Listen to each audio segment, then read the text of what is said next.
Syria war, evacuation begins in besieged towns. The Syrian government and rebel groups have begun an operation to move people away from 4 besieged towns, activists say. People from Foah and Kefraya, 2 government-held towns in the northwest, have arrived in Rashideen, west of Aleppo, AFP news agency reports. Similar operations have begun in rebel-held Madaya, near Damascus. It is not clear if nearby Zabadani, included in the deal, is also being evacuated.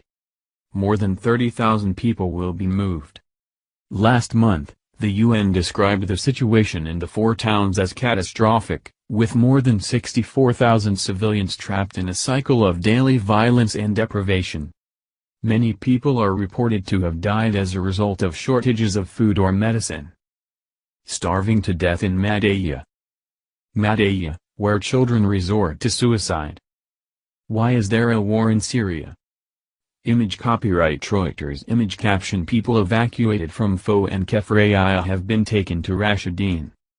Foah and Kefraya, most of whose residents are Shia Muslims, have been encircled by rebels and al-Qaeda-linked Sunni jihadists since March 2015. Madaya and Zabadani, which are predominantly Sunni, have meanwhile been besieged since June 2015 by the Syrian army and fighters from Lebanon's Shia Islamist Hezbollah movement. The evacuation deal has been brokered by Iran and Qatar. But critics say it amounts to forced demographic change. Some 4.7 million people live in hard-to-reach and besieged areas in Syria, including 644,000 in UN-declared besieged locations.